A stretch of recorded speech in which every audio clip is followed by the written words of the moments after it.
Perhaps one of my greatest minifigure customizations that I've ever made.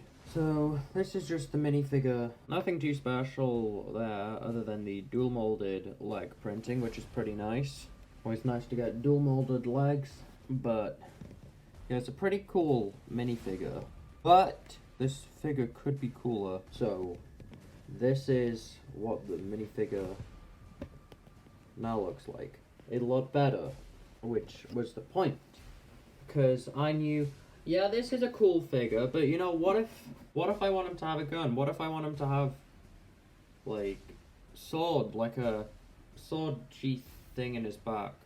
Or, no, there's a word for it, but I can't remember it right now. What if I want him to, you know, have his mask off occasionally, and, you know, show his hair? Well, of course, I took the liberty of doing so, and, yeah, the results are pretty cool. And this is probably, yeah, like I've said, one of the best minifigure modifications I've ever made. Now, I'm not gonna bore you with the details yet, and I'm gonna run you through all the modifications that I made, how I did them, and, yeah. And possibly some alternative options, in case you don't want to do it the way I did it. So, probably the easiest and cheapest modification you can make to this minifigure. I'm aware this gun has some scratches on it. It's just one I found lying around that's been chewed up and stuff. But, you know, it works, and plus it adds to the character as well that it's got, you know, scratches and marks on it, because it would imply that the gun's been used a lot, and that wasn't even the intention. But, you know, if you do want to do that, then be my guest. And the next modification I made was the face. Now, the trickiest part wasn't actually getting this face, it was finding a face that worked, and I ended up using a character from Stranger Things, which I can't remember the name of, but yeah, he's like the, you know, sheriff, police guy. Now you'll notice, yeah, but that guy had a brown beard. Well, that's where paint comes in.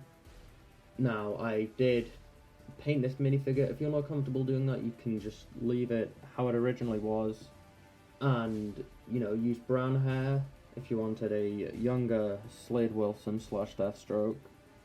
But this was the way I wanted mine, and I'm happy with the way it turned out. And the hair, surprisingly, LEGO has not made this hairpiece in white, and I'm not sure why, because would have made this a lot easier. So I just took a regular, you know, like, swept back hair. It's been used on Captain America, it's been used on, pretty sure it's used on Shang-Chi.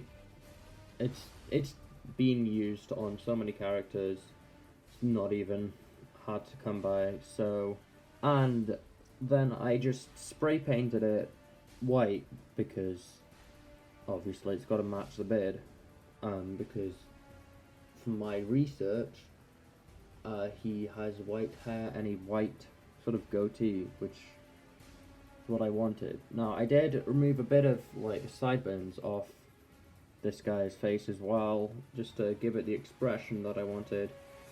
If you're not comfortable doing that, you can just leave them there, or find a face that works better. Honestly, the head that was used on Kraven the Hunter, that was an option I was going to go for, but in my opinion it just displayed too much emotion, which Slade Wilson doesn't really do. He's a bit like Batman, and he doesn't express any emotion other than anger, pretty much. Now, and then the only other modification you've got to make is this.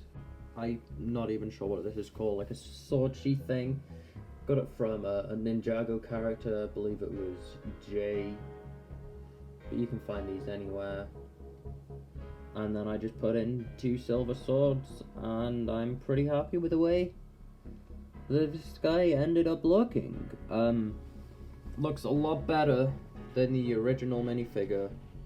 And yeah, the reason a lot of you, if you saw the stop motion I did, might be confused why he's not got this guy's face, because this guy's me. But I wanted to review this figure and show off this head, which I did reference in my Lego Green Arrow review. There we go, the head I ordered for Deathstroke. This head, which looks nothing like Deathstroke, but it will.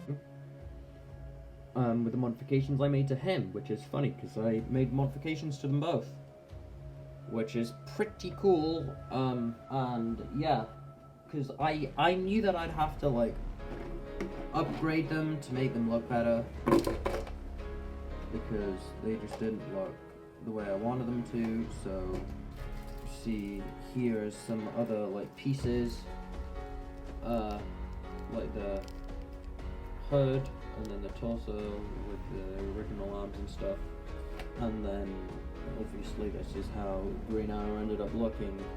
If I had like a green quiver on there, let me get this thing to focus, then yeah, would look even better, but I don't have that piece, and the only place you can get it is on the Justice League Anniversary Party Green Arrow. But yes, and so that's just, you know, simple upgrades that I made to this character. And please like and comment if you do like this minifigure. Comment stuff that you would have done differently, or what you like about the way I did it. And yeah, let me know some alternative options, maybe for different guns I could have used. But yeah, that's pretty much the end of this one. Thank goodness.